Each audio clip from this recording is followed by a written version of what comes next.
Welcome to the Epoch Islander Assembly. This is the second official assembly. Last week exceeded my expectations on the participation that everybody had, just the high quality conversations. We had no idea what to expect. We didn't know if two people would join or 20 people would join. It looks like we're growing a little every week. But it was good, not because of my presentation or anything that we did, but it was good because the things that you guys chose to focus on and discuss, I'll just single you out, Pax. Having conversations that really rooted us and where we're going and what we're trying to do was super, super powerful. So hopefully we can achieve some portion of that today here on Friday. So I know it's Friday. You guys could be choosing to do anything you want in the world right now, but you're choosing to be here. So thank you guys for dancing on the floor with us. So a quick Oh, looks like we're already, well, just a quick reminder, I guess the screen's not showing it, but if you do want to listen to the first recording that is now on YouTube, we decided to brand these videos called, it's the Chronicles of Epoch Island. So anything that we shoot like this is just going to be uploaded there publicly. So that is important for a few disclaimers here. So this meeting is being recorded. So if anybody doesn't feel comfortable with talking or speaking or being on camera, these videos will be uploaded basically in full, kind of raw and unedited. So now would be the time to kind of piece out. You are encouraged to still chat in the chat box here, and I'll do my best to kind of follow along with that. Just a few other disclaimers, and I'll try to read these as quickly as possible. What we're trying to do has never been done before, so we have very high optimism. It can and should be done, but it does have a high chance of failure. There's no single group or person responsible for Epoch Island. If you want something done, please take action and make it happen, or recruit somebody who can. Critical feedback is definitely encouraged, and Epoch Island definitely has a native currency, but you and you alone are responsible for your financial choices in life. So thank you guys for letting me adult for 1 second on some of the disclaimers here. But yeah, just getting back to kind of the goals, we're going to follow a similar outline of what we did last week. So we're going to have a quick review of the state of Epoch Island. And so this includes restating our mission statement, stats from the week, tweets, memes, all types of fun stuff. Then we're going to facilitate some conversations around pushing the island actually forward. So a big, big topic today will be the Epoch Island passports.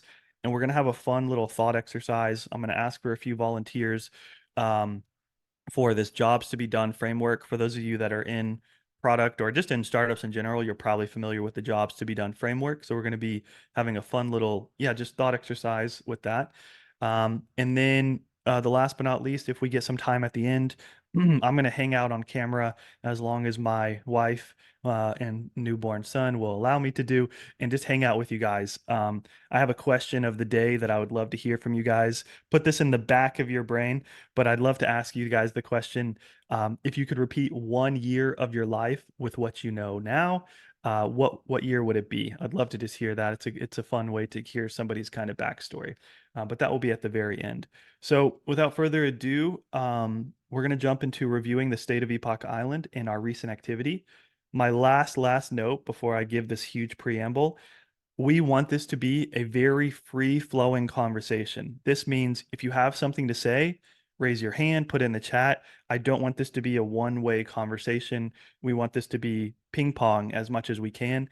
And I know everybody here probably doesn't know each other the best, so we're all going to be nice and polite. I get that. But the best conversations are whenever we're kind of barely almost talking over each other because we're just so excited to share something or a perspective of ours. So I will never be offended. The Moai Labs team will never be offended if you guys really try to jump in. There is no form of interrupting. So just free roam to do that as you please.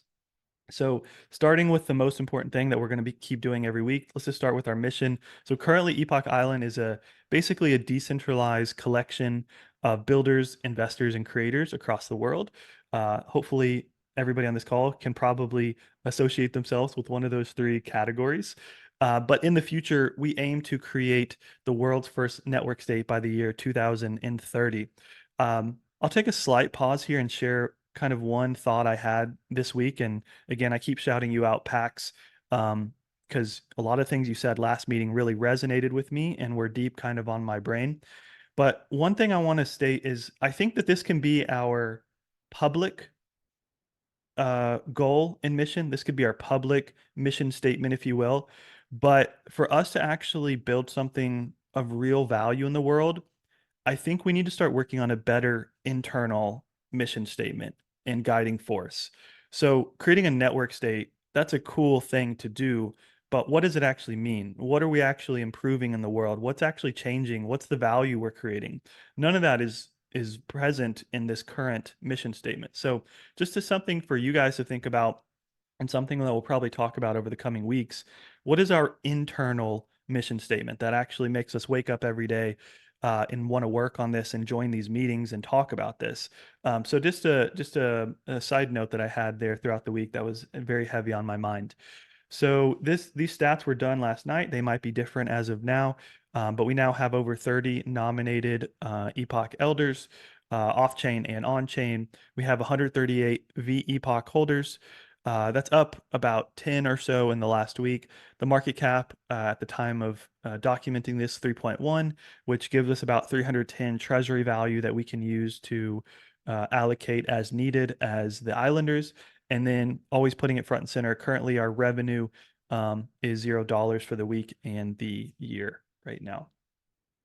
The Islander of the week, I'm giving a shout out to Nathan, Crypto Man. I'm not sure if Nathan is on the call here, but this was really hard. Willie, I'll have to say it was between you and Nathan here. It was a difficult choice, but both of you guys created these long form Twitter threads that I know those things take time. Like you guys, somebody can consume it in like 2 minutes, but it takes hours to do. So both Willie and Nathan, thank you guys for doing that this week and basically giving a recap of these Islander calls. So the new elders that were nominated this week, so these are not official or approved or on-chain approved, but Mason we got, who I think, I'm not sure if Mason's on the call. It's hard to see everybody in the group right now. But Mason, who you guys probably met last week on the assembly call here in Austin locally with me and Willie. We've got Thor. What a badass name Thor is, right? So you guys have probably read Thor's content on social. I've gotten to connect with Thor a few times, and he's really just a humble, easygoing guy. Um, so really easy to talk to if you guys ever want to reach out to Thor and read some of his content is great. He talks a lot about DeFi frameworks. Ignas. So Ignas is another content creator. I'm a little biased toward Ignas because he has a pudgy penguin. But Ignas creates amazing Twitter threads as well and does a lot of other things that you guys can check out on his Twitter profile. And then Benji from Optimism, just an absolute energizer person. There's certain people that are in crypto for the right reasons, and I think Benji, he's just infectiously energizing and it gets me excited every time I talk to him. So Benji with Optimism, he's actually, I'm not sure if he's leading the whole thing or if he's just a big inspiration, but the whole We Heart the Art movement has a lot of Benji inspiration in there. So awesome person to have. It's good to have that youth motivating us, I think. So the confirmed on-chain elders, we have John, COO of Shapeshift, Oren, who is from, I'm getting this right, Gnosis Guild that he has created. We've got Jason from Third Web, and we've got Seb. Is it Seb or Zeb? I'm blanking right now because I think we had another Sebastian this week, but he is from Zapper. So lots of cool on-chain nominations. Just so you guys know, there's an off-chain process, and then once you're approved on-chain, you get the transferable NFTs sent to you guys. I'm gonna check the chats here for a second. Okay, cool. Some memes of the week all can be attributed to Mozus.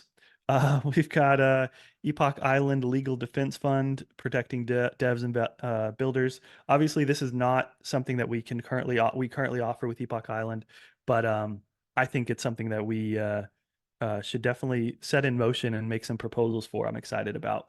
But yeah, just I'll let you guys consume the memes. Very simple memes, but very powerful memes, which I guess is the point of memes. Tweet of the week, Willie, again, if you guys haven't already seen it. Willie, I just want to ask you a question. Can you see something I had to do? Does something look off about this screenshot here? Does anything look different? Looks good to me. Why? Okay. Uh, Okay, good. stuff. Your video wasn't loading, and I was like midnight when I was making this deck. So I had to go take a screenshot from one of your videos and then transpose it into this. So anyways, I that's not the actual video in the background. So I blame X. I've had some issues with that where randomly videos won't load. yeah. Another tweet of the week is again, I don't know, Pax, if I can call this a rant or a passioned plea. It's one of the two. But if you guys haven't heard it, last week Pax gave just an inspirational message that Nathan here was able to capture and put into a video. So really, really encourage you guys to go listen to that. We've had some fun, just experimentation with some swag. Shout out to Yalor, who is connecting us actually with a what do I call him? Senior swag person that makes some really, really high quality stuff. So excited to chat with them on Telegram. So Yalor, thanks Merch for the connection Masters. there. Merch Masters, is that what he goes by? Yeah, you'll have to ask him. He's an unbelievable designer. It's a very funny pronunciation of Yaler, but I kind of like Yaler better. I thought I got it right. I thought last week I tried to say sailor like Yalor, but then it was Yalor. Well, you shouldn't say escape the regime. You should say be the regime. Be your own regime. Become the new No, regime. be the regime. You want a collective. If you say be your own, now you're just standing out there going, I'm a regime. I haven't ever looked at it like that. Okay, that's interesting. So escaping is not resonating with you. You don't want to run. You want to. Plus Well, one on not escaping. Like no escape is necessary. GM, I agree. This is interesting. This is why we got these Yeah, calls. I'm excited to. I Go ahead. Go ahead. this is something I've thought about a lot. Is that the whole exciting thing to me about crypto is like throw a better party. Like, we don't have to. We can just build a parallel system. We can do stuff cooler, better, and not convince anybody. Eventually, they'll just come because it's better here. And escape the Buckminster. regime. Exactly. Exactly. It's the paraphrase. That's my paraphrasing of Bucky. It's just like throw a better party. And escape the regime makes it feel like, I don't know. It's like giving it too much power. It's like we don't need to be thinking about what the regime This is doing. fascinating. I haven't heard To about be this, but to obviously be there's like three people here politically that- incorrect, which boomers get to do because we're boomers. This sort of puts our project, if you will, or this project, in the same light as the Gaza Strip right about now. Can you expand upon that? What? The regime. These people have been doing this for, well, since 60 something or other, when the whole thing started. This whole back and forth, back and forth, back and forth. We belong here, we belong here, we belong here, we belong here, and you don't belong here, and da da da da da. There's all this bullshit going back and forth, back and forth, back and forth. We don't want to rebuild that, do we? And the same thing's going on Russia, Ukraine. It's all over the place. We're trying to build a better party, as the guy said, right? Which means let's not do the same thing they did. Yeah. I think this is Steve. We've talked about a lot that these are so fundamental conversations that need to be had that I think this is deserved of a breakout call where I'd really love to just break down, what is our tagline motto? Who are we actually to the core of our DNA?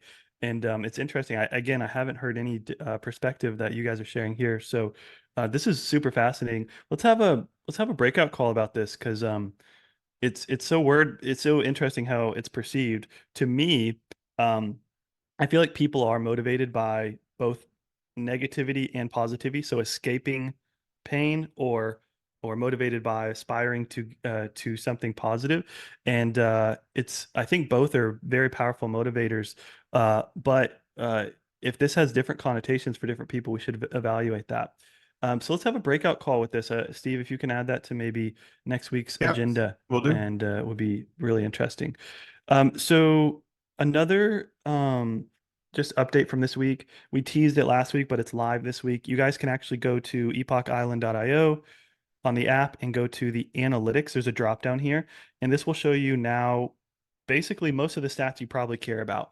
So how much, Epoch LP you have, and then the breakdown of each, which I think is really helpful.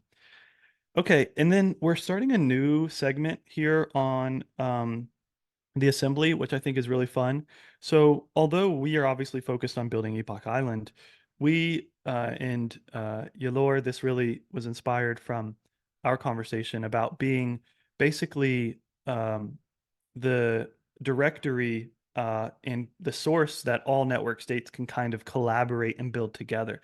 So I want to start using this. If you guys ever see things throughout the week that are inspiring or interesting that other projects are doing that are in the network space, please send it to us. So this is one that I saw um, from Theopatra Labs, and really cool.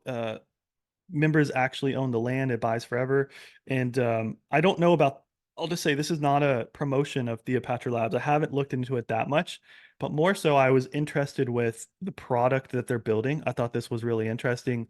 This graphic that they have, this real world assets, it shows like 7, it shows like affordable housing, microspaces and land. It even has like a become a citizen in the bottom right. So just wanted to give a shout out to them. I think this is a really cool product. And if you guys have other things that you guys want to shout out throughout the week, please do. Does anybody have any like better understanding of Theopatra Labs than I do that can explain what they're up to, or maybe it's new to you guys as well? I don't know anything about Theopatra Labs, but I wanted to chime in that that conversation we had was informed by discussions I had with Zachary about kind of needing to have this resource hub of like who's doing what in the network state space, and it not being like controlled by one entity or one organization, just kind of like shilling their project. So I'm really glad that you picking that up, and I'm super down to help like feed research and data into that to help us get a better perspective of the landscape. I think it's going to be an incredibly valuable tool. Yeah, just to piggyback off that, crypto, the basic front page of crypto for a long time was kind of, for better or for worse, it was like Coin Market Cap. It was like the place you went to like learn about all the different crypto projects. And then we saw breakouts of DAOs, and then there became websites that kind of showed all the different DAOs that you can get involved with. And what we're talking about now is basically creating the hub of when you want to find out about network states and getting involved. What do each of them represent? What are the perks of being in each of them? What are the responsibilities of being in each of them? Who are the prominent leaders in all of them? What are the financials of them? Like some type of archive directory of all of these could be super powerful. And I think there's actually somebody who hit me up on Twitter that's doing something like this. Kiba, Kiba. I'll have to remind me to reach out to him. Kiba's a homie. He's a member of Metacamp as well. Okay. I think he's actually doing something like this, but I haven't looked too far into it. He's been collaborating a lot with like Zuzulu. He's at the Vitalia meetup in Honduras, to the Prospera property now. So yeah, definitely a powerhouse of like research. I think it'll be really important when you do get there to think about standards, like distilling down what is the most essential information for people to have on your page, and then like providing links for them to go deeper so that you don't end up with like this massive, digestion of like what it is that people might want or could want, because there's so deep you can go in each one. You want to get like some high level metrics, but also think about like the way that Deep DAO was at first like quantifying DAOs, were like the most powerful DAOs that showed up on the top page were the ones with the highest treasury. And that's not necessarily the right optic of like the biggest treasury means the best DAO or the most innovative. So like being careful of framing and ranking as well, because when you get into ranking, then you move into a place where it's like, how do we get higher on the list? How do we show up first? Because people will come back with that. There is yet to be a DAO. Sorry, I'm just going to put that on the table right now. I've been doing DAO for 5 years now. There are no DAOs. There are things that want to be DAOs, or say they do. There's nothing that is decentralized, autonomous, or organized. Nothing that is truly decentralized or truly autonomous. Fair. Although there might be the organizational part of it. I think that's the yeah, that's true. Are they organized even? Right? Or are they just chaotic? Chaos. Yeah. Yeah. There might actually be DAOs out there, but if they are, you'll never hear about them. You know what? I think we're gonna be friends. You're coming in with the hot takes today, and we always need somebody that's gonna stir the pot a bit. So we're gonna get along really well. I'm gonna Another start fun one calling is I'm you actually running a macro. legal defense fund right now for a former DAO. Well, they called themselves a DAO. Hmm, Gotcha. Well, interesting. This is fascinating conversation. I'm going to try to keep the pace as much as I can here to get to some of the goodies, but I just want to give a quick shout out to some new people I saw join. It is very hard for me to keep up with the chat and the people, but Daryl, I see that you just joined. Thanks for joining. SNS, Camila, nice to see you. Cami or Camila, I still gonna have to get an answer on what you prefer to be called, but great to see you here. Scott, ET, thanks for joining. Yeah, just everybody still hanging on. I appreciate it. All right, so let's get into the next part here. So that was kind of a quick recap of Epoch Island in the last week. So we're going to get now into actually facilitating some conversation and how we push Epoch Island forward. So a big theme of this week that you guys hopefully have seen, maybe have read, we released an Epoch Island passport article, which is basically very early research of what we think could be done. Just a disclaimer, none of it is finalized. That's why we're having these conversations today. Then what we're going to do is a quick jobs to be done framework to make sure that the passports that we're creating are actually solving real problems. Our first intuition was to actually come on this call and think about all the things. All right, what do we want passports to have? What's the utility? What's all the features and the bells and whistles?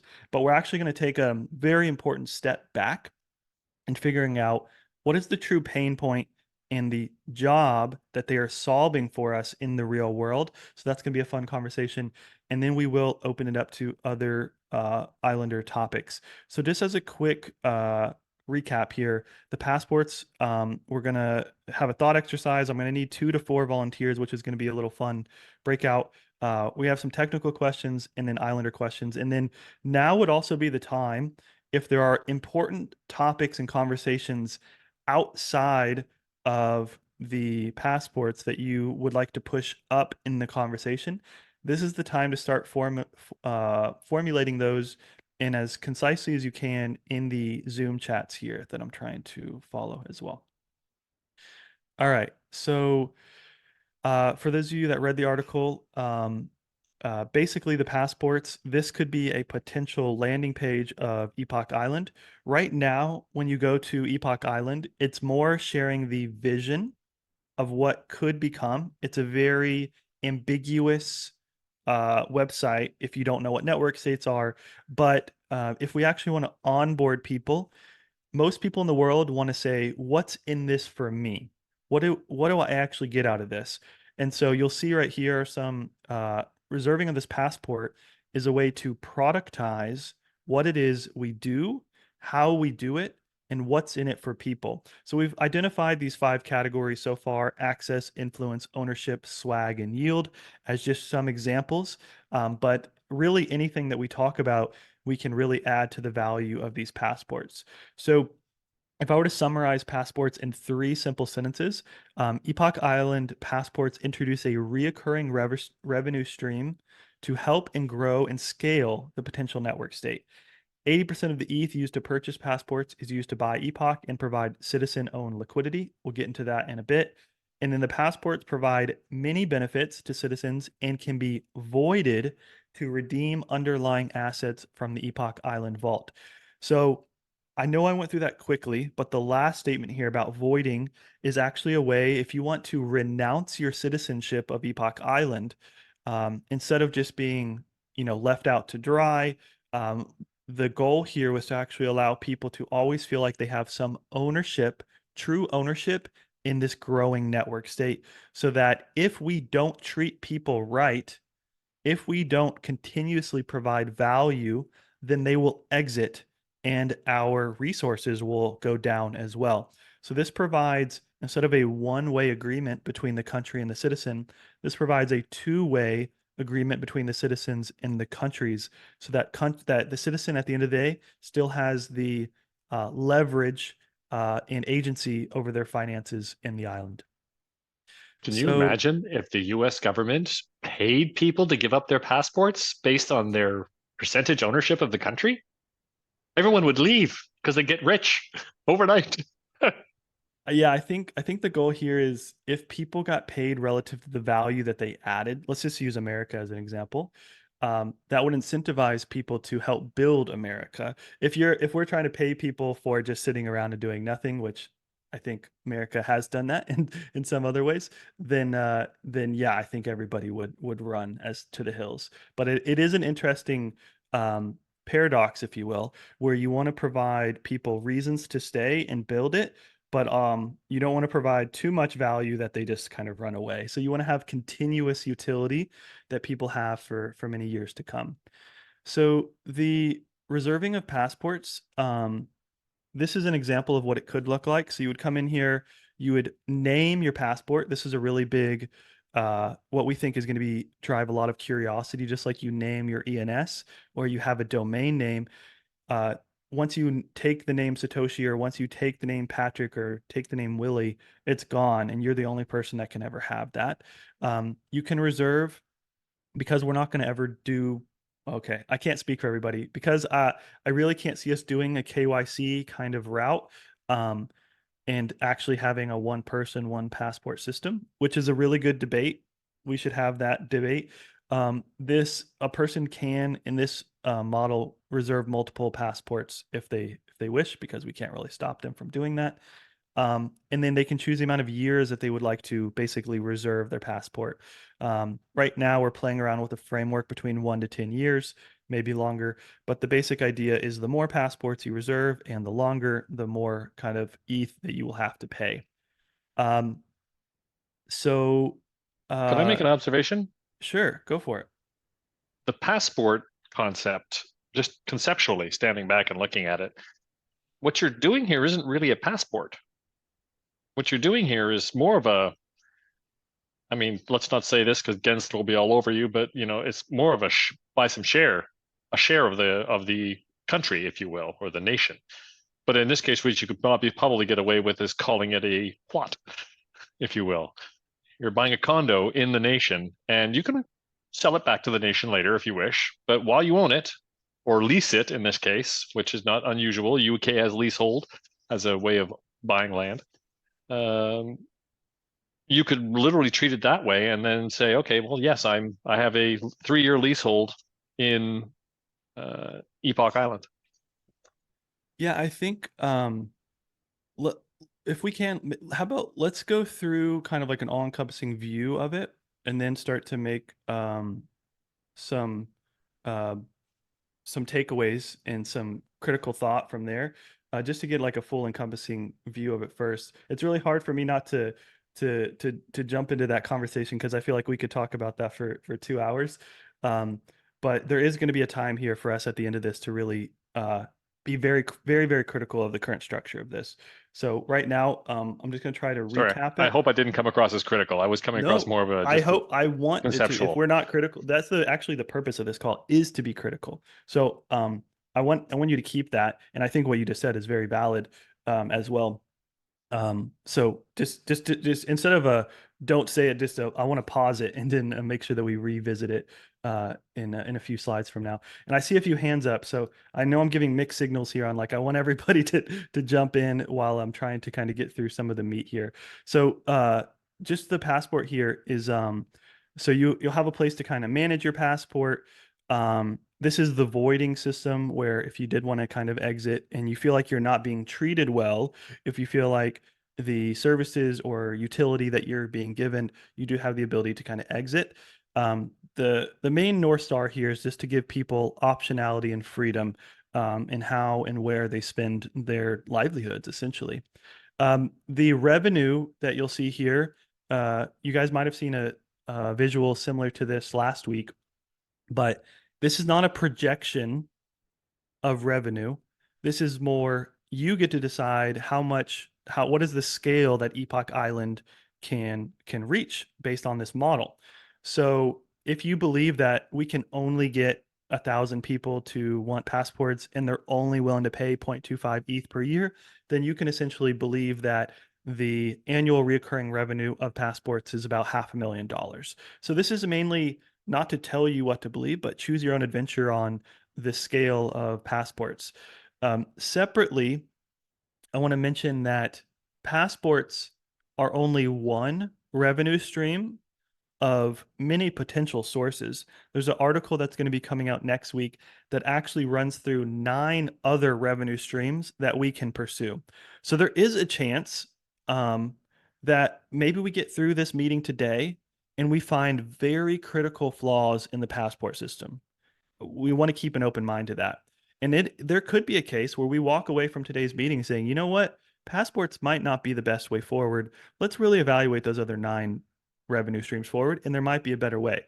But the passports are simply the one that Moai Labs specifically is most interested in, and it's the one that we're kind of proposing getting the ball rolling on.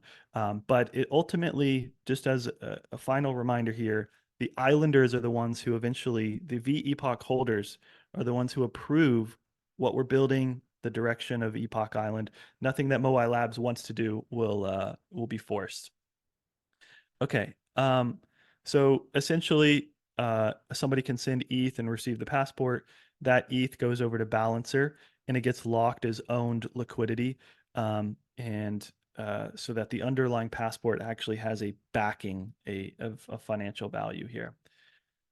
So my last little visual of passports, we've been working. This is something that is very conceptual right now, but Umar, who's on the call here, actually had a pretty cool technical finding that we believe is possible. So right now, imagine every single crypto application you've ever used. You've most likely had to connect your wallet, sign a message, do a transaction, pay some gas, do all of that. Like that's just how crypto works. This system that we're exploring is super interesting because we're calling it a dApp-less onboarding experience. So you can actually onboard yourself into Epoch Island through this model without ever even connecting to the website. So how it would work is you would land on the website and it would say to enter Epoch Island, enter your ETH address to the person who invited you. And you can either log in. If you already have a passport, you could log in, or you could reserve a new passport. And then it says, what address would you like your Epoch Island passport sent to? You would put in your ETH address. How many passports would you like to reserve? And then it basically says to send 2 ETH to Epoch Island vault address below using the base network or Arbitrum or whatever we choose, with a bunch of disclaimers here.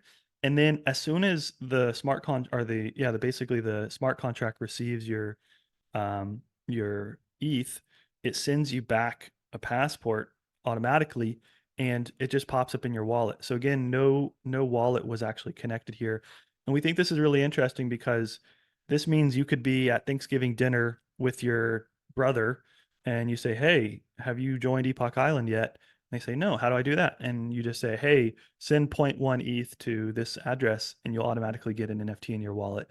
So this is all about reducing friction. There's 2 ways that we fundamentally believe we can increase the passport adoption. That's increased motivation.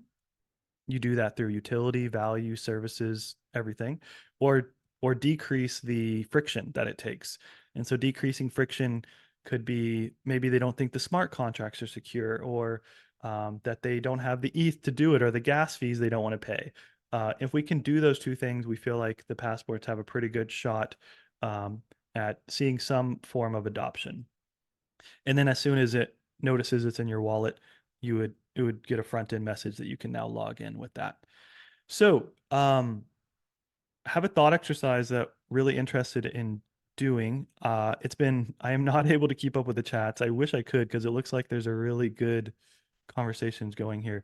Let me take a pause here. This is a good time for me not to speak one way to you guys. Any comments, questions, concerns? This would be the time to jump in, tear it apart, share things that resonate with you. Any just general comments or feedback? I'd love to hear anybody that's willing to jump in here. I see Aja here. Thanks for joining, bud. Yeah, it's nice to be here once again. Yeah, so I think, this is a very interesting, idea, right? It actually is compelling. But there are certain things, I would want to talk about, right? And the first one is, the crypto space side, we are very, familiar with what happens, when projects over promise, right? And eventually, they aren't able to deliver. And like also, right, like I don't like also think, people should like also like take the what I say the like fun aspect, right, of the crypto, space like too serious, right? So there is this need for fluidity, right? So what I'm talking about here, like now, can we actually like under promise and over deliver? So like for the passport, right, is there actually a need for the passport to lay claim to a piece of value, right? I don't think that step needs to actually be there, right? People can actually, get to get passports, right, because they believe in the mission, right, because they want this particular, community, right? And like I will talk about, branding there, right? But like, is there actually a need, to give individuals, right, because they purchase passports, right? Is there a need to attach that to ownership of the treasury or to ownership of the vault, right? Personally, I think, we should be very, very careful about that, right? And like also like whenever we attach monetary value to things like that definitely motivates bad actors. So like there are so many like attack vectors, right? We could be opening the DAO to, right? And number three, right, considering, okay, why would someone actually want to get the passport, right?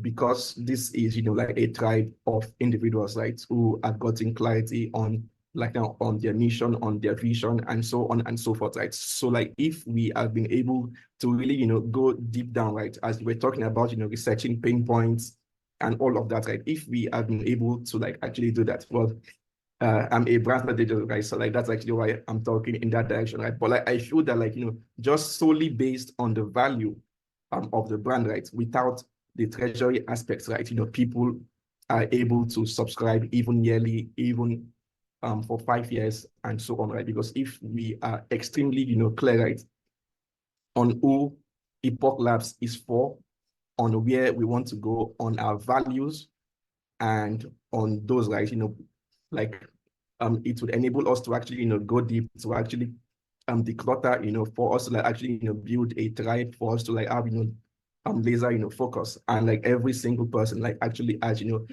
total unity, right, on what we are doing, right, and on what we are trying to like actually like achieve, right? So like recently, right, I am currently like rounding up a brand strategic project, right?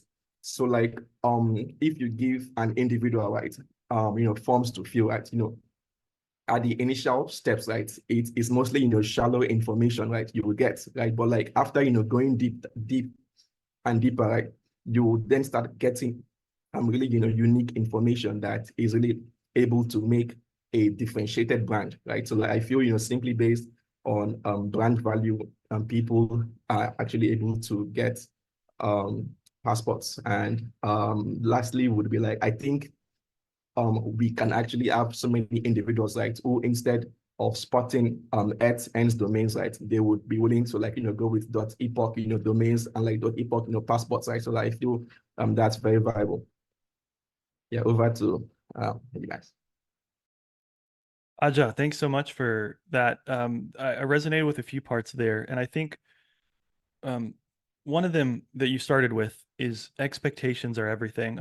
Under promising, over delivering is, I think, a core to what we want to do. And I think it's good to take a step back. And we're talking about a lot of potential utility and services, but if people are buying the passport expecting all of those day one, that could leave a very poor taste in their mouth. Second, that you mentioned there, which is really interesting, I think your overall point was the value that we ascribe these, you believe may not need to be financial in any type of way.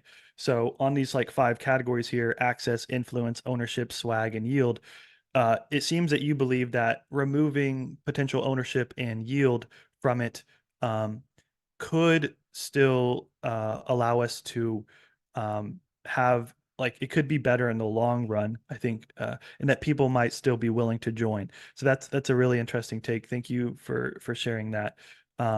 and thank you for joining in to the conversation. Does anybody else want to have any comments or questions?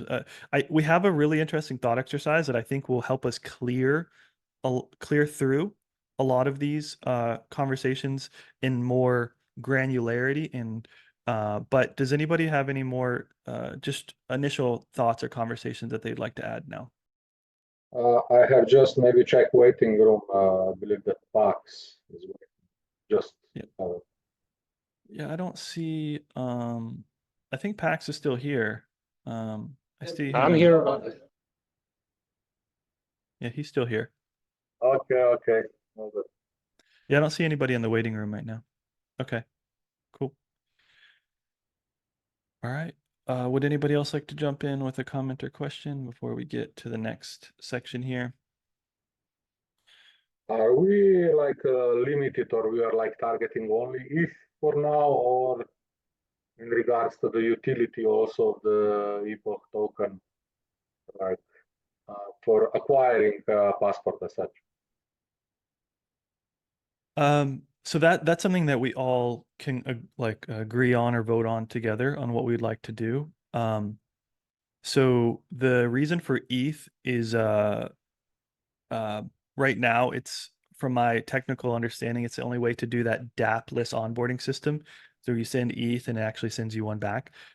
So in terms of the currencies that we're accepting, that doesn't mean we can't create a way for somebody to send in USDC. Behind the scenes, it gets converted to ETH, and we could do all of that for them. We can do some background magic. In terms of like the layer, we'll have we'll have this on the questions later, but we will need to discuss, do we want to do this on layer 1, or do we want to do this on a layer 2? Moai Labs has some thoughts on what we should do, but we're going to have, that is on the agenda later to figure out what direction to take it. See, Willie has his hand raised. Willie, thanks for using the hand thing. That helps me a lot with trying to jump around the chats. Go ahead, Willie. My pleasure. That is a great feature from Zoom. So I posted a couple questions around passports to think about that I think will help kind of center us. So some initial questions that once we get aligned on those can kind of help answer some of the design questions. But before diving too deep into the passport thing, I just wanted to kind of plus one. I think Stuart and Zaku commented around values.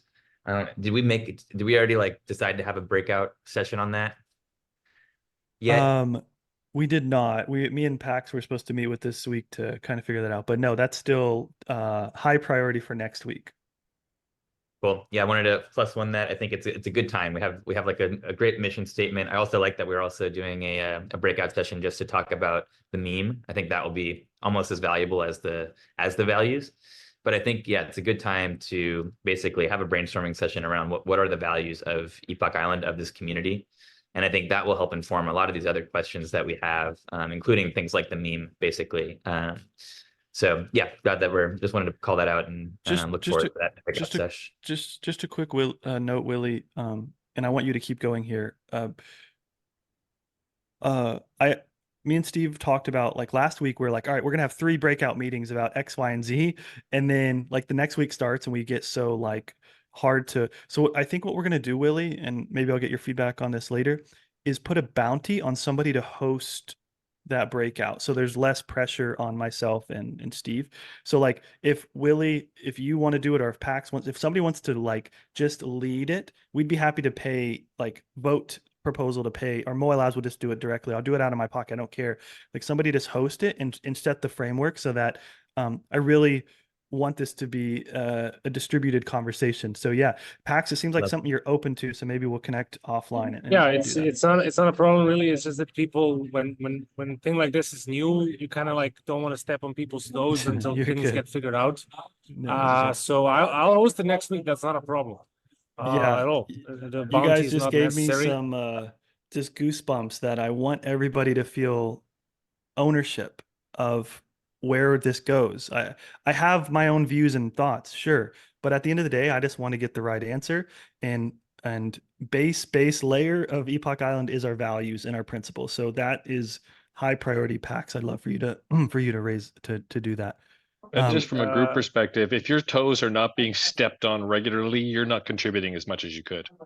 Yeah, you know. I feel like that's a core principle and value of yours, Marka. I mean, just it's a guiding principle. Keep giving. Some people won't like what you say. That's okay. Keep giving. All right.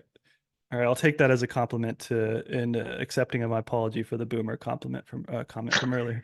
Aja, I'd love to send it to you, but I'm just trying to spread the love around on conversation. Willie, I cut you off. Would you like to go into any of these specific? Did you have anything else that you'd really want? You were in a flow, and then I cut you off. No, I appreciate it. I love where that ended. Really glad that it's a priority, and that I love the idea of just incentivizing Islanders to lead these breakout sessions. So thank you, Pax, for stepping up to lead that. Looking forward to it. Yeah.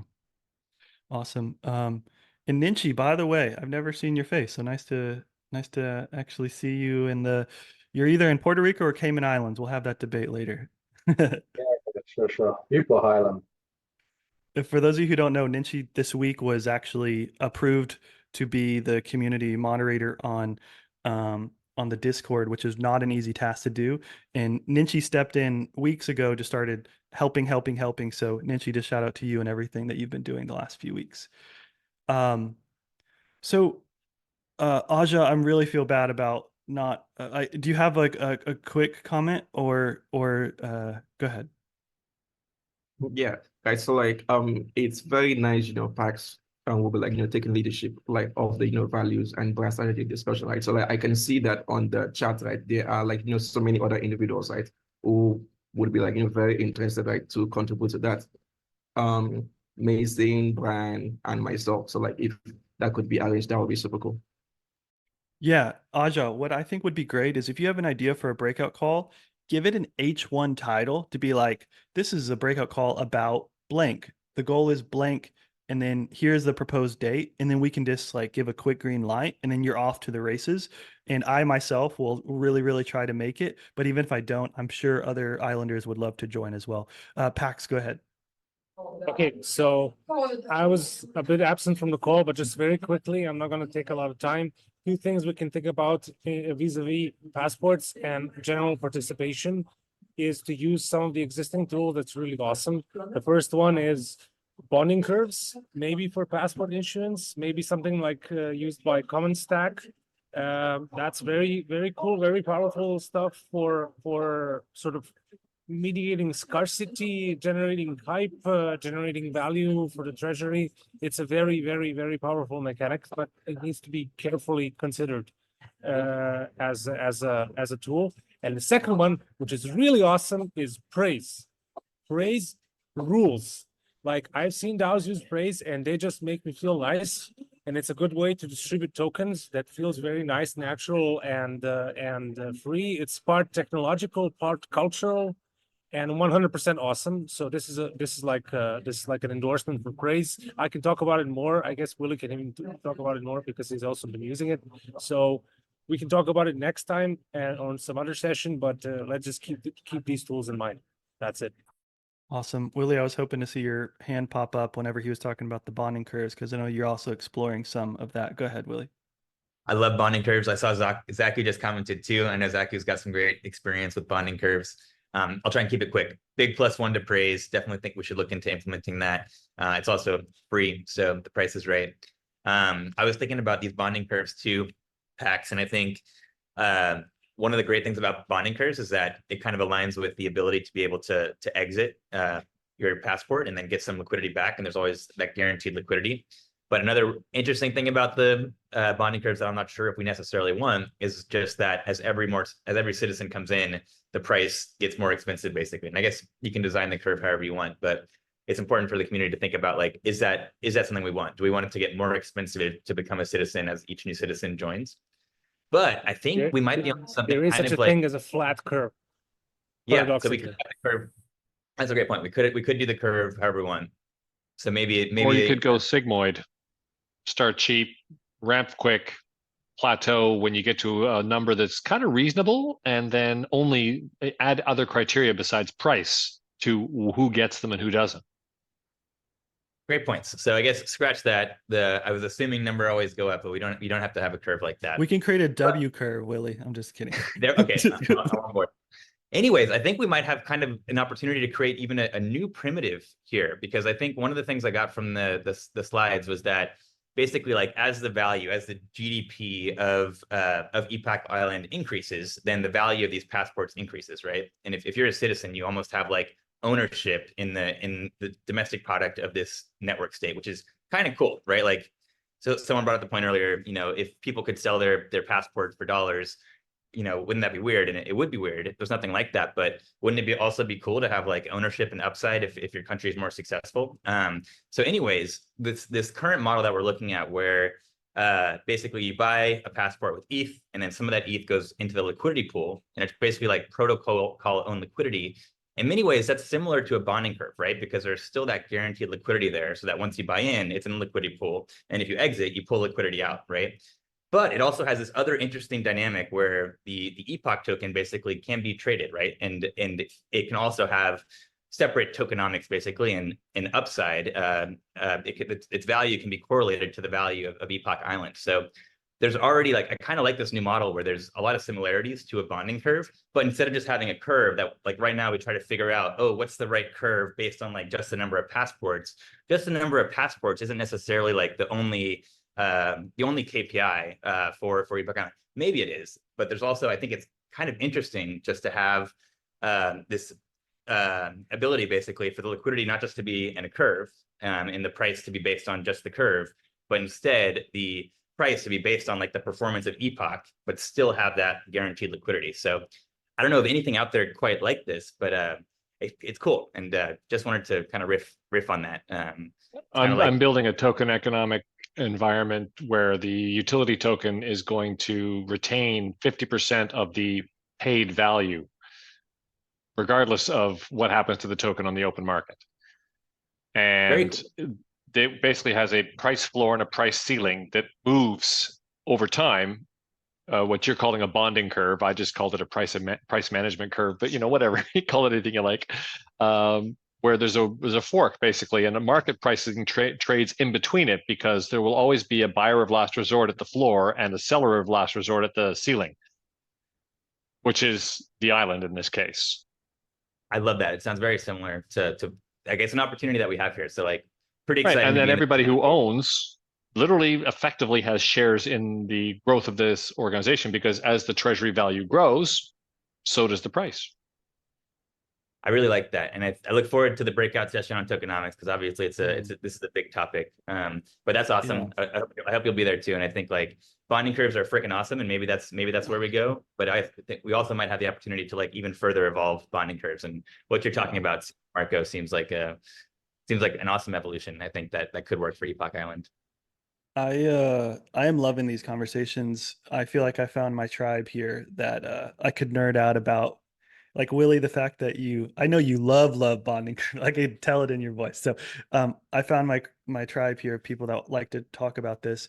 I think if there's one thing I could do to try to ground this conversation, we just ran through like 8 different solutions on like what we could do, right?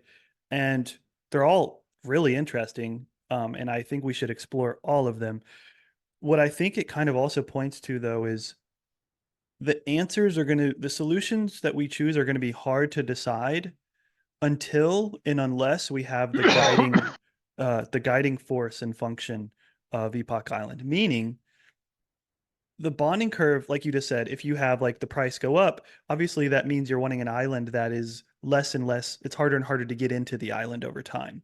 It's more of an exclusive thing than an inclusive.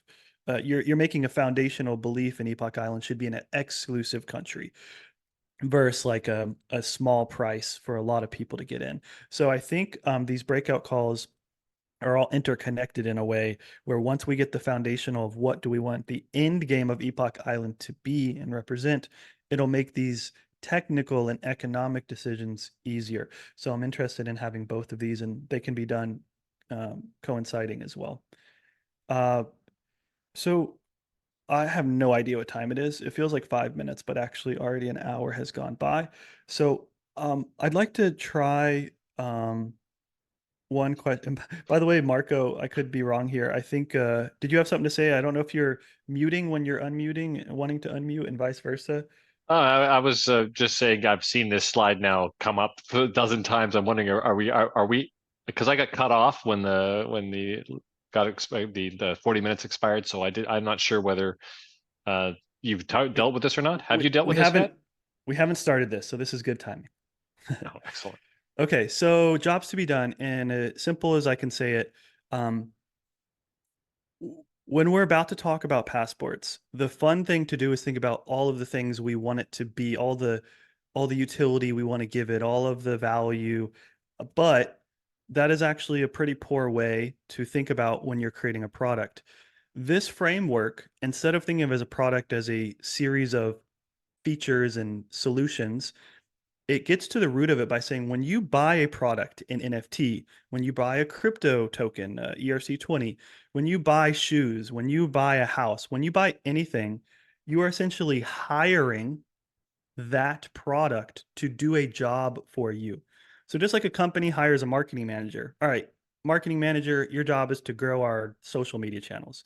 Well, what we can start to view the passports is when somebody buys a passport, what are they hiring us, Epoch Island, to do for them? What are they expecting to receive out of it? So I'll get to a next slide because we've been sitting on that one for a while. But basically, a way of saying this is people don't want to buy a 1/4-inch drill; they want a 1/4-inch hole. This is a really famous quote. Another way of saying you don't want to buy a lawnmower; you want your lawn mowed. So that's the job that's being hired to do. And so we will connect all of this back to passports, I promise. But just a few more fun graphics that I had fun compiling. When you're creating a skateboard, which is basically a passport, and all of these little things down here are little utilities and functions and features. This is what we're thinking about right now. But this is what we need to start putting ourselves into people's brains. What do they really want? They want to be doing a kickflip on this really cool the skateboard allows them to do that. So what is our version of somebody doing a kickflip with their skateboard in Epoch Island? And there's several different ways that you can interpret that. Some people want to escape and live on a literal island. Some people want to have more freedoms. Some people want to be able to access and network with people. There's all of these outcomes that people are actually looking for. So a good way to think about this is through this sentence: when, and then you enter the situation, I want to, what is the motivation that they want, the outcome that they want, so that I can, excuse me, I got that flipped up. The end of it is the outcome. So I'm not going to focus too far into this. There's a whole YouTube video I'll send you guys later that's really interesting. But if we start thinking about our passports as a series of jobs to be done through this framework, it can allow us to get a lot more clarity on what we're actually providing to people. Just for more fun graphics here that I thought were pretty fun. The iPod, they didn't sell you on all these individual things. They sold you on this vision of what it's actually solving for you. So I want to do a quick thought exercise with you real quick. So instead of our natural intuition to be like, what do you want in a passport? That was my first reaction, is to ask you guys, hey, what do you guys want in a passport? The other thing to ask is, what are you actually trying to accomplish when you buy a passport? So go ahead, Marco. Well, that's the real. I mean, obviously, we're waiting for this question to come up, because the reality is that a passport already tells you exactly what it is, and you know what you want a passport for. You want it to be able to get access. That's all it's for. A passport gets you access. In this case, your traditional one gets you access to a border, as in you can pass through it. In the case of more traditional Web 2 passports, it's basically your login credentials. So Yeah, this passport is I think, access to Epoch Island. So let me. I had a thought exercise. I want to. Let me run through this. What do you want access? Why do you want access to Epoch Island? Well, I haven't actually figured that out yet. Okay, but because I haven't really understood yet what Epoch Island is. So you see the problem here is you don't want access. You want what access gives you, which we haven't defined yet. You don't actually want a lawnmower. You want what the lawn mower does, which is mows your lawn. So that's that next layer deeper that we really need to hit on here is we don't want access. Access is a general word. I see Pax wanted to jump in here. Go ahead, Pax. Of course, my brain decided to fart at this exact same second, but there is a Web3 thing that is basically a passport. So yeah, passport is not the great word because you kind of have to have a passport because other people won't let you into their country unless you have the right kind of passport. But passports aren't that. Oh, the social thing, the social chat thing with points. What's it called? I can't remember. It was huge. Basically, people paid a lot of money into a bonding curve to join a group chat with a person from Friend Twitter. Tech. Friend Tech. Thank you so much. Essentially, this is the most common idea that I get of vibing from like getting a passport, which is kind of what brought me here. It's basically, hey, this seems like a cool group of people that might be interesting to know and to talk to and to nerd out on economics and just be a part of. And this is the very base sort of layer of what you can have a passport for. But I don't think that's enough, especially as it scales up, because you can't have a core grow too much, right?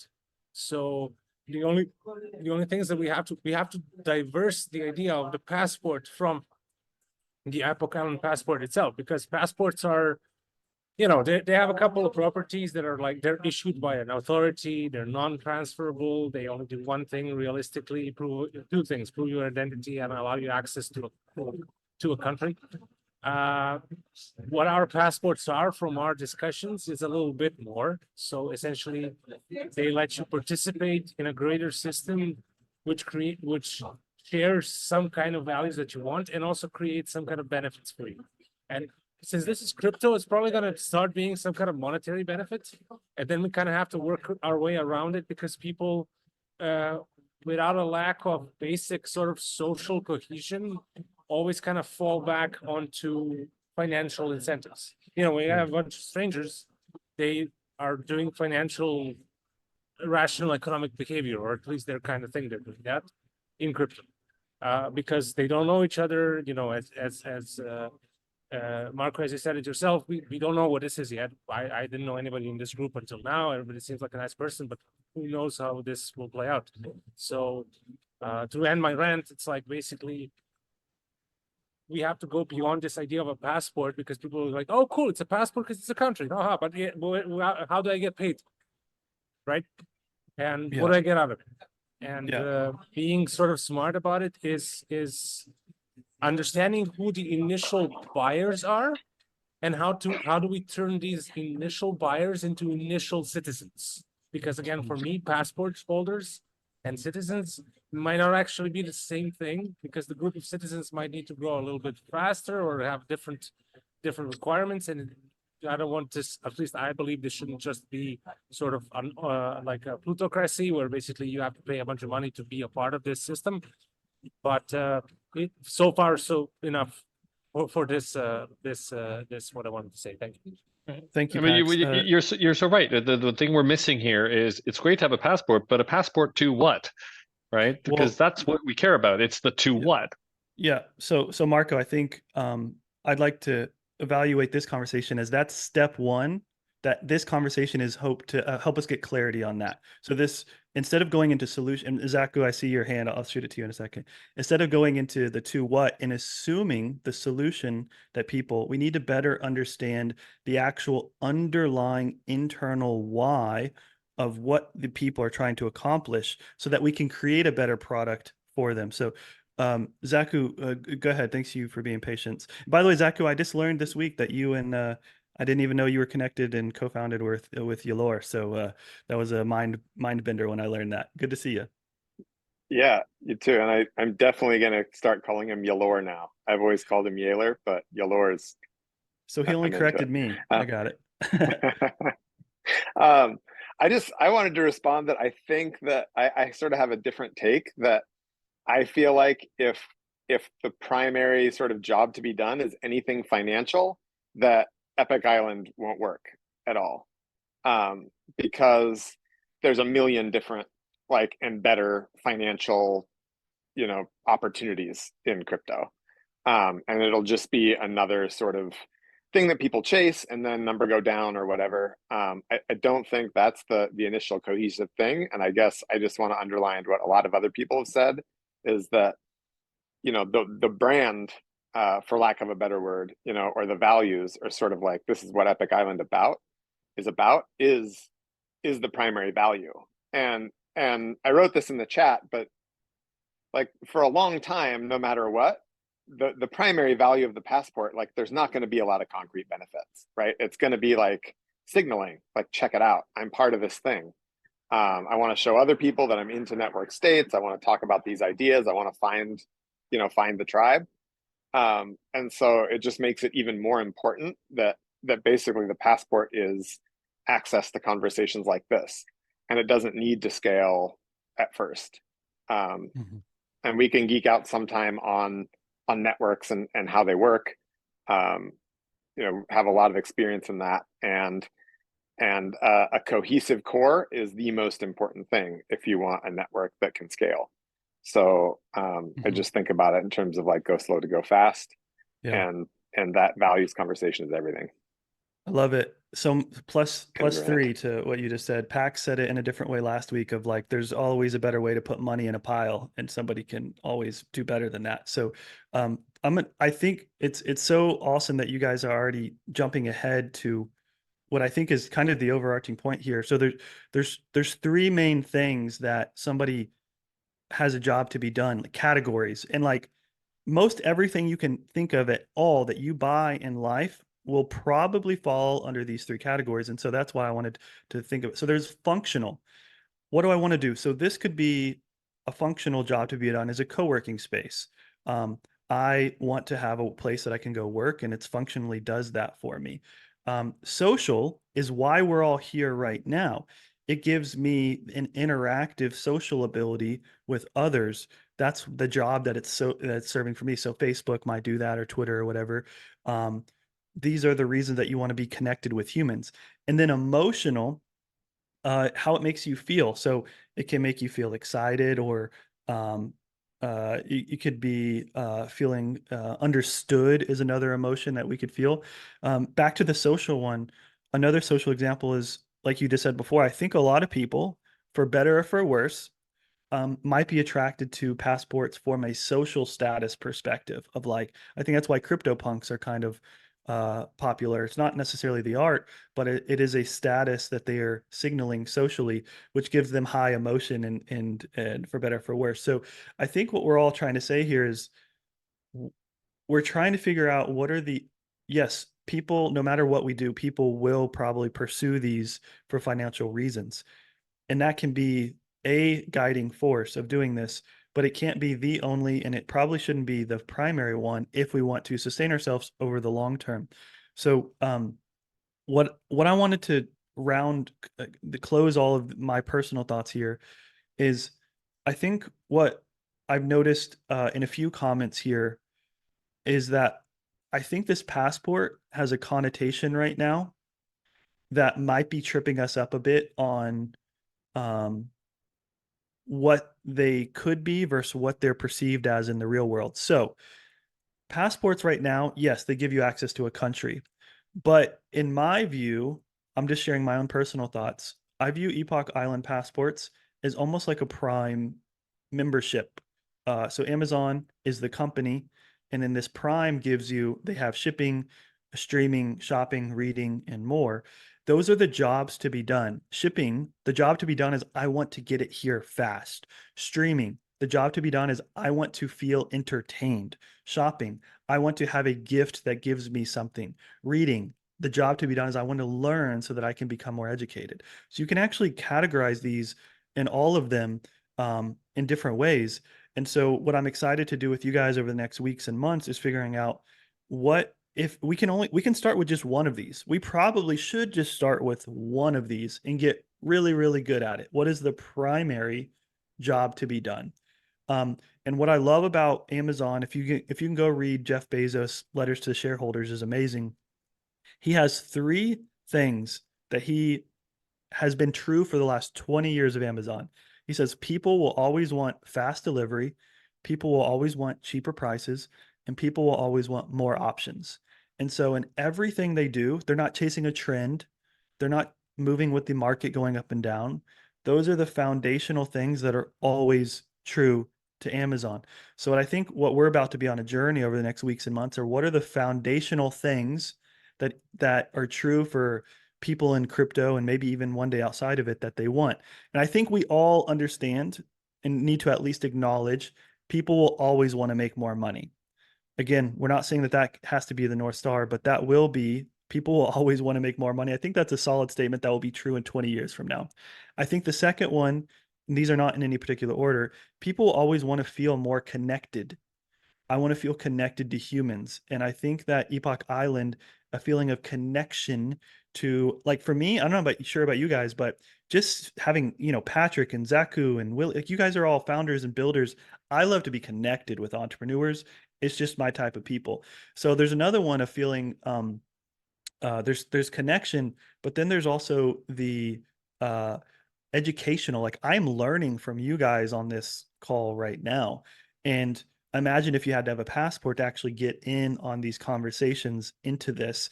I would want that insight and knowledge and perspective. So my job to be done is I want to get smarter. I want to fix my blind spots. So I was just throwing out 3 different ones, but I think my personal goal over the next weeks and months is what are our 3 primary jobs to be done that we want the passports to do, and then craft the product offering around that. So I'm not sure if anybody resonates with that or connects with that, but that is the jobs to be done. So just the quick thought exercise here. I need 2 volunteers right now. So the question is, would you purchase an Epoch Island passport based off of everything you just saw through this? And let's just assume that they're a quarter of an ETH. I'm just going to say a 0.25 ETH right now. And nobody's going to offend me if you say no. I actually hope that some people will rate. And if you're a maybe, No. you're an automatic. You're Zoom, an automatic. Zoom has a poll function. Okay. Let me go to the chat format. I mean, I would, but then I bought some really dumb shit over the years, so. How does anybody know how to do the poll? I think only the host can do it. Is it under the chat or not? Yaler, come save me. He's the Zoom. I think it's under apps. At the bottom. What's under apps? Maybe not. Apps. Okay, I found the apps, guys. Thanks for sticking with me. This is actually really interesting data that we can bring back here. Add. Well, as I start to look this, what I'm going to do is get somebody who's willing to say yes and somebody who's willing to say no. You got that already. Zach said All right. yes, and I said no. All right. Hold on. We're adding Slido here. Slido is not ready yet. No, it's on more. So if you go to the bottom and click more, and then click polls quizzes. Okay. More. And then All the way on the right. Oh, over here. It just says save chat. I can't see it. Maybe it's because I'm screen sharing. Sorry, guys. We might not have a poll. But we'll circle back to this. So if you're a maybe, I want you to put yourself into automatic no. So who's willing to go first? Yes, on like somebody at 0.25 ETH would like buy. Let's say Byron, I see your hand first. So is that accurate? You would buy a 0.25 passport based off of like what it is today. I'm not talking about like what it could be in the future, but what it is today. Yeah. So yeah, from my perspective, I'm kind of in the same camp as Zaku. Like I would purchase it, but it's more of like a signaling thing. Like I think we need to figure out what our core values are, figure out like, are we going to be like like there's going to be a lot of countries, just like there's a lot of countries, there's going to be a lot of network states in the future. And we need to figure out like, yeah, what type of network state we're going to be. Are we going to be one that gains feel, that sort of thing? And like, for me, what attracted me to Epoch Island, and I think a lot of other people, is that like we're trying to build a new kind of nation state on decentralized crypto rails. Like we want to like fix the centralization problems that have caused like a lot of problems in like financial markets and in governments. I think a lot of people would agree that like your country doesn't really represent you as an individual right now, and I think that's a super important point. Is that like we want to build a new kind of network state, new kind of nation state that like really represents the people that are citizens of it, right? And give people a sense of ownership in those nation states. So yeah, for me, like I would do it, and I will support it. But it would be like at least at the start, I think anyone that is going to support it, it's going to be a signal thing. It's going to be like I want to be a part of this movement that is hopefully fixes a big problems with government. But I guess that's my point. So I think yeah, go ahead. Sorry, just to wrap that up. Yeah, I think over time, like the passports will evolve and add more utility and all that sort of stuff. But at the start, I believe it is going to be more like a signaling thing. And yeah. So there's, I was doing research last night on Byron. So I think the next step is I want to have interviews with tons of people about this and basically an interrogation. So Byron, you said a lot of stuff that was really helpful that I'm gonna have to go back and listen to. And when you buy a passport, it can have multiple jobs that you want it to be done for you. But if this is possible, what is the primary in your brain thing that the passport is helping you accomplish? Like what is it? Right, like what is it right now? It like in this, there's no judgment here. It could be like, I think this will moon in the future. These are helping me get connected with people that I want to get connected with. A social status of being connected with like network states. Like if you had to answer one thing, is it possible for you to answer one? Yeah, I mean, for me, it would be just like giving potential ownership in a potential future nation state that I'm actually represented in, like as a part owner of this future nation And state. that ownership gives you financial upside and then social status. Is that social status, potentially financial upside? Okay. Yeah, but just more of a voice. Yeah. So if the passports were more marketed to how these are actually going to help you get ownership in a real country and the financial and the social things of that's going to signal for you, you might be more inclined to even have increase your chances of getting a passport.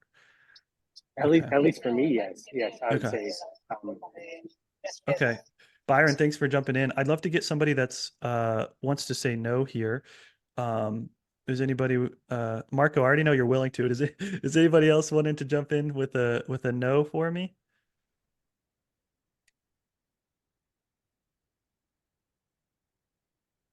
By the way, in the chats, I did start that poll. If you could just have a green check or a red X. Nobody doesn't. There has to be somebody here that wouldn't buy a passport today. Me. Like, okay, but I'm keeping quiet. Okay, let's go with you. So Marco, what is the primary reason, the friction point that would keep you from interested in purchasing a passport based off of what you've heard? Please don't take this as I don't mean it to be insulting or anything else, but it's just I'm just going to spill it out because I don't have the time or the bandwidth right now to come up with a polite way of saying it. Currently, where things are sitting, and bear in mind, I'm new to this. Brian turned me on to you guys 2 days ago, I think, 3. And I've just been reading a few of the white papers and checking out your Discord and all that. But it's 2016, 2015 all over again, right?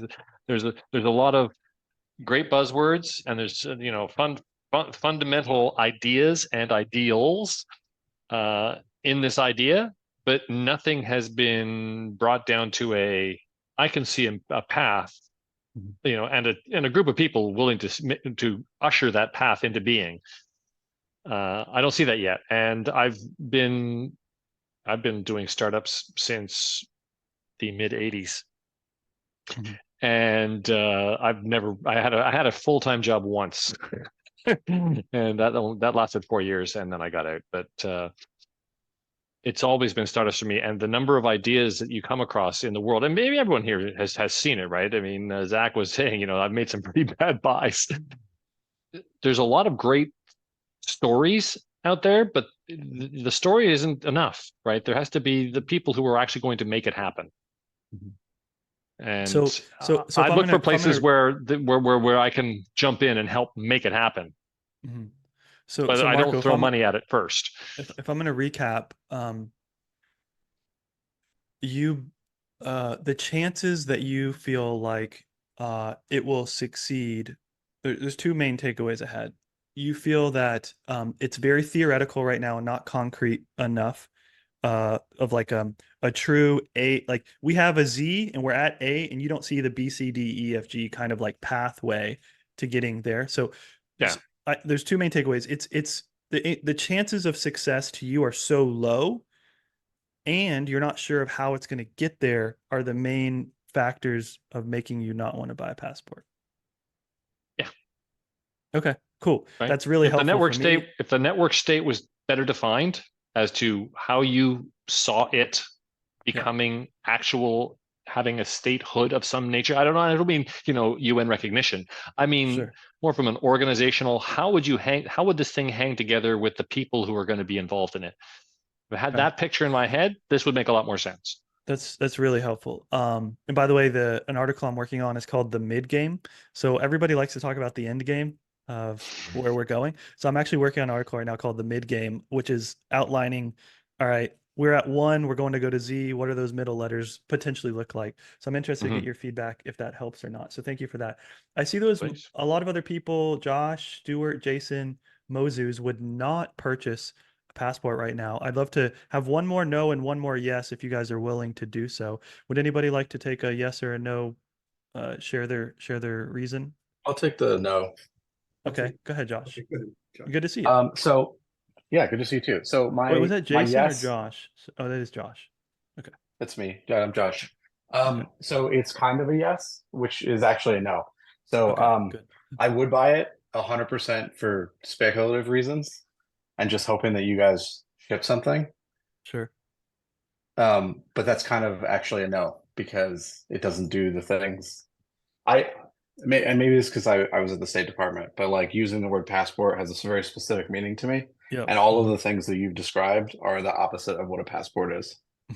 Yeah, I think the terminology is definitely a confusing because like whenever I hit the Amazon analogy, that probably was like, this is not what would describe as a passport, right? Well, it's kind of like if Amazon shares didn't exist, but your Prime Video or your Prime membership was the economic rights to Amazon, the company, which is interesting. Okay. So you were kind of on a yes because you think it could go up in value, but you're not so the first motivation thinking was an economic one. But well, 100% of what's being described here is economic. Not 100%. We've described quite a few other categories. I think that 3 out of the 5 of them are not economic. Maybe it depends on how much you believe social interaction plays into economics. Well, I mean, like, so earlier on you described what kind of sounded to me like what Yuga could have done, where it's like, sorry, so you get this NFT and the NFT is your membership. And that's like your access to the country club, but you also have rights to the treasury when you leave the country club, which is essentially selling your NFT. So it's kind of the same, but like with more of a cooperative function. Because when you leave a co-op, you also have economic rights. Sure. Yeah, to clarify again, I'm pushing back on the 100% comment that that was one of the aspects, and it has been a big. What's not financial? So the 5 categories are access. So that's not so this could be access to Discord, access to the Zoom, access to future co-working spaces, if that's a thing, access to conferences, events, local meetups and stuff. I'm not saying that you should value that. I'm just saying that was one that's presented. There was kind of the physical aspects of getting actual physical items whenever you join. So this has been described as swag, but there's like higher end level things that you can get physical. No, I know the list. What I'm saying is I think those are all still financial, just with extra steps. Okay. Can you it's describe a it's product that you don't think is financial then? product If that's not not, financial. if A not, pen? then we're like everybody else, sure. Like every other product in existence. A Um, pen is a product that's just what's on my desk.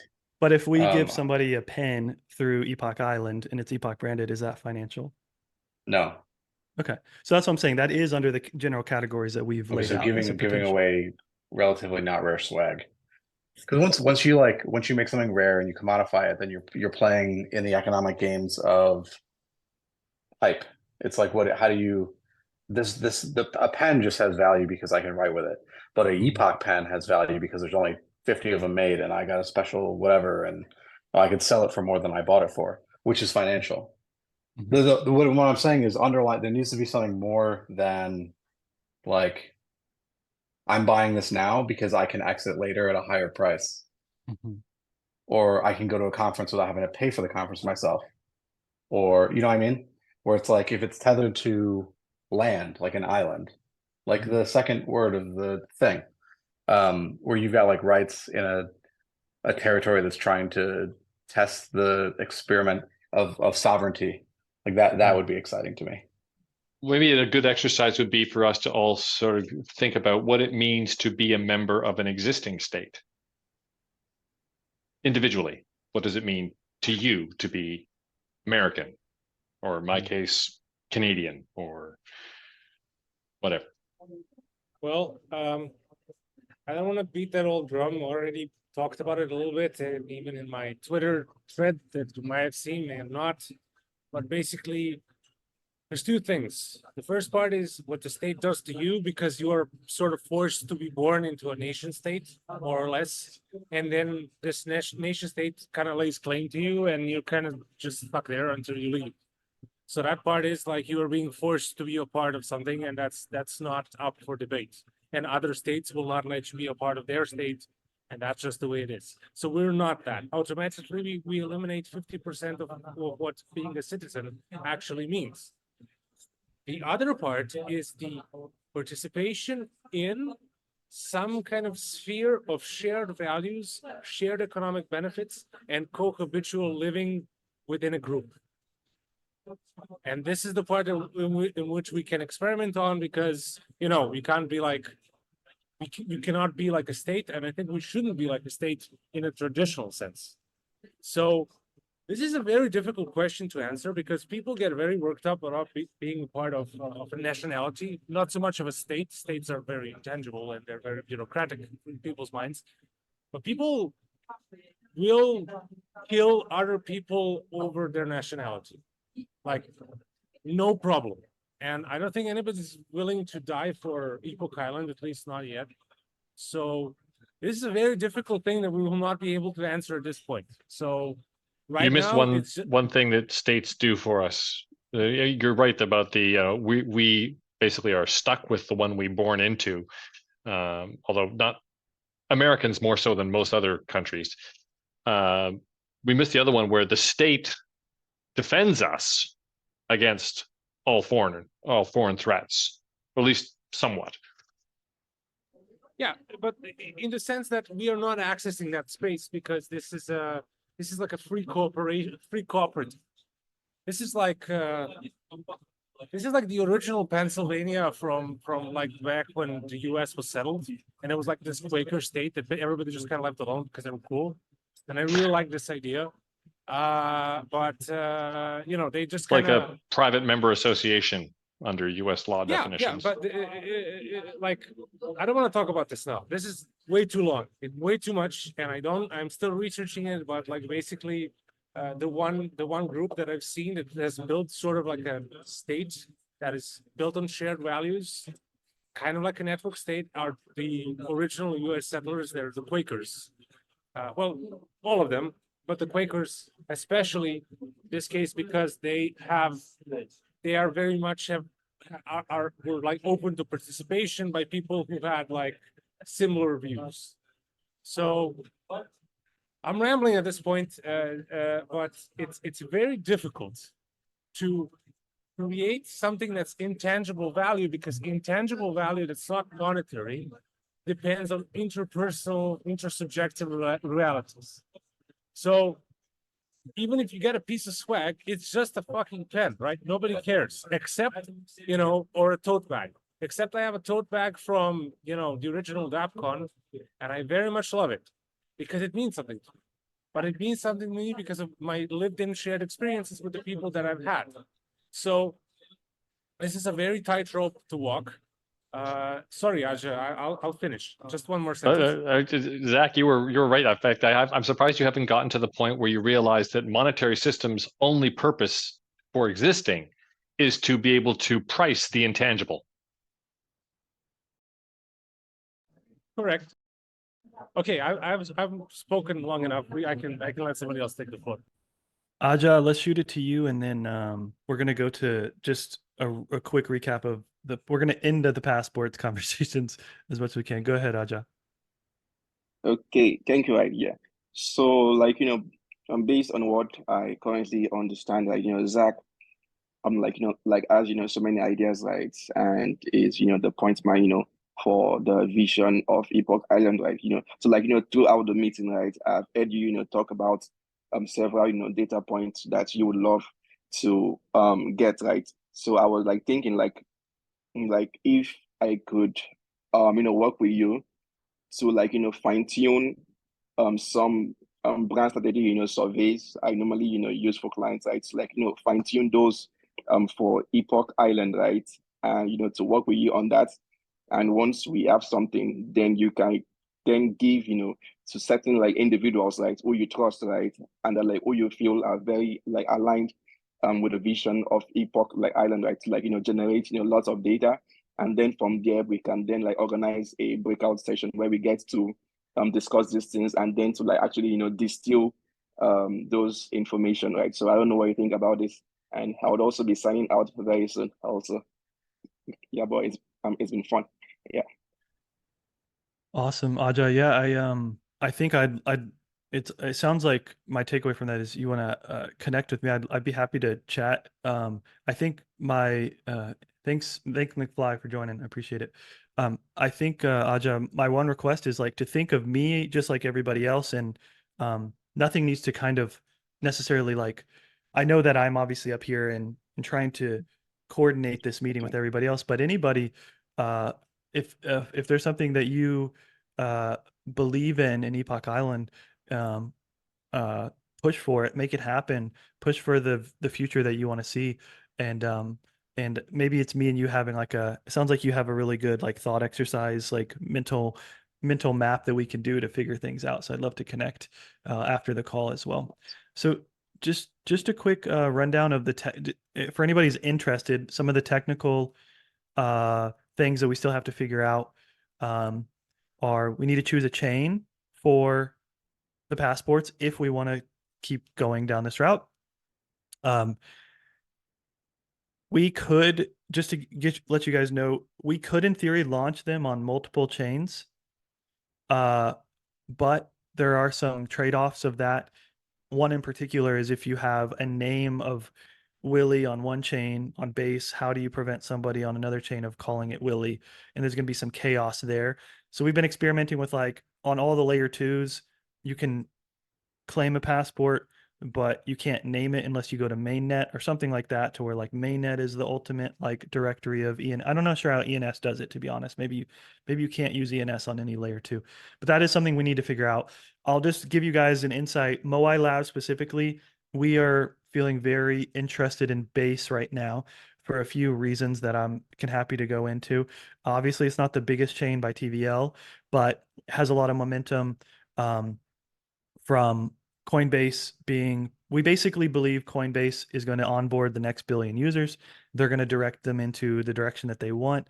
And also the founder, Brian, I really believe has a good future, and I could just see Base being around for a very long time. So anyways, that's just some insight to what we're thinking about. We need to choose an AMM for basically where we want the liquidity. We can either keep it right now on the balancer weighted pool, We can do a balance or manage pool, or we can wait until Uniswap v4 comes into play. So we can do these hooks, and hooks will basically allow us to redirect the fees. We need to decide of this liquidity who manages it or owns the actual trading fees and their percentages. Are these the passport holders, or are these the VEPOC holders? That's going to be an interesting choice. And can NFTs be bridged? I've actually should know this by how long I've been in crypto, but I've never bridged an NFT. I don't know if that's sure if that's a thing. Maybe somebody knows that. We're trying to figure that out as well. Houdini's not here to share on this, but he had a really good questions. Okay, so NFT bridging, technically, ahead. yes. Implemented, haven't seen it. Okay. Oh my God, yeah. Unfortunately, yeah, it's not easy. It's so not easy. I actually tried to raise some money to make like a NFT bridge, but then FTX happened and just went dead. So, you know, it's hard. It's doable, but there's no standardized way to do it. You can sort of wing it between two different chains through like some kind of cross-chain communication protocol, but it's not as straightforward as bridging fungible tokens. And it might be kind of more centralized, I'm assuming, or some trade-offs there that wouldn't need to happen. So that was today's Epoch Island Assembly number 2. I'm gonna go to the restroom and I'm gonna come back here. For anybody that's still hanging out here, I'd love to, whoever wants to meet and chat. Or let me, before I do that, does anybody have a last remaining, maybe unrelated passport or conversation that they would like to push up to the top here before we break, and while there's still some ears here? This is free time for anybody.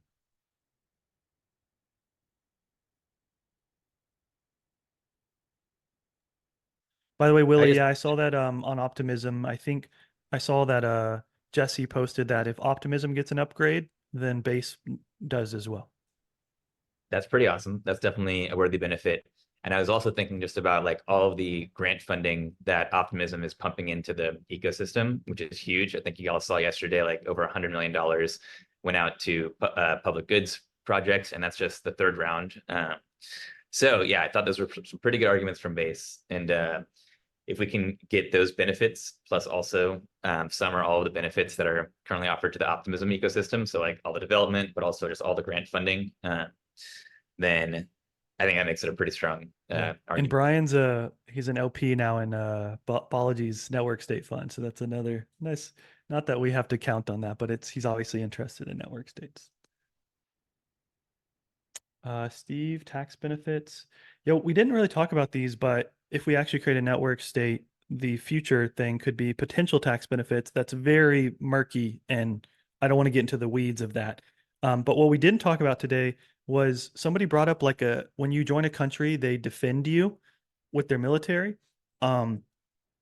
We could, in theory, make a principle of Epoch Island to defend builders in the space, that if they ever get attacked by some nefarious litigation, that we choose to always back them and financially support, help them fight against essentially the legal fees is what is a step one in potential defense fund if we want to do that.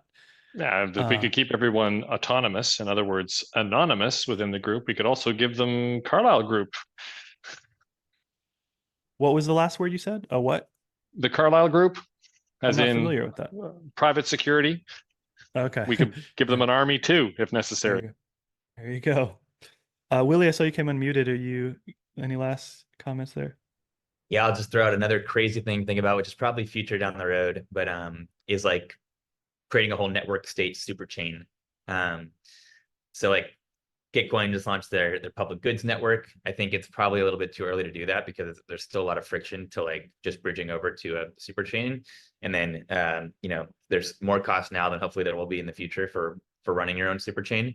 But it's already like cost is low, getting lower, and could be and it's one of the proven business models is just basically running a layer 2, charging really low fees, but still keeping like 80% of just the network fees. So if we agree network states are going to be big, and if we think that in the future it's going to be easier to bridge between these different chains and even cheaper to run your own super chain, that's another thing to think about. But I think probably just a further down the road thing. But I think is the super chain, is that something like on Ethereum?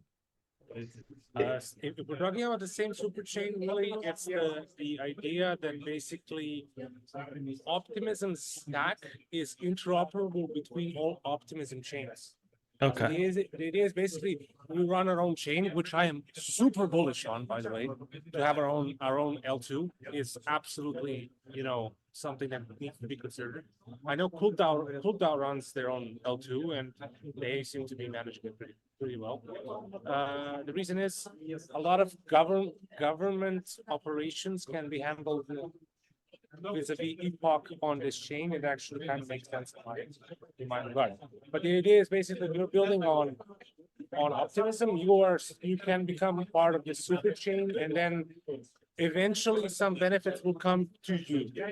Like not just the fact that Optimism maintains the sequencer client and everything else, but also there might be some shared sequencing, but there might be some very easy way to bridge between, say, Base and our Epoch chain and so on and so forth. So that's the idea. A lot of ecosystems are playing hard on that idea. Polygon does that too. So does zkSync. And so does Darknet. So it's all just, it's like choose your brand of ketchup, basically, at this point. But it's difficult to decide, especially from a technical standpoint, from a feature standpoint. Sorry, from a technical standpoint, you have a bunch of other things you can look at. But yeah, it's an open discussion. I'm just going to leave it at that for me. Yes, thanks for filling that in, Pavle. That's exactly what I was thinking too, basically. And perhaps there's a world where we like start on Base or Optimism and then migrate to like our own chain in the future. But yeah, it's kind of like an app chain basically, and instead of just being like one app on a general purpose network, being able to just further customize it, but also capture value just for like any of the transactions on there. So I think like the math we'd want to do is like, okay, how many transactions do we think would actually like it would happen on this? What are the trade-offs for people right now from being able to bridge there?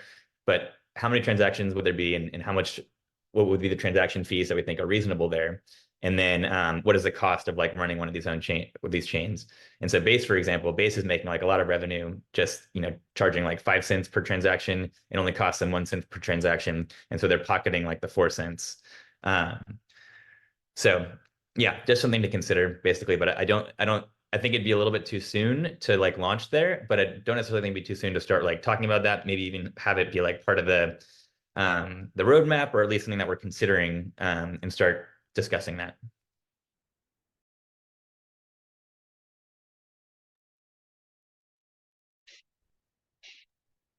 Definitely agree, Willie. I just love all these topics. I mean, they're fantastic, right? We're picking off the big fruits that are all standing around running.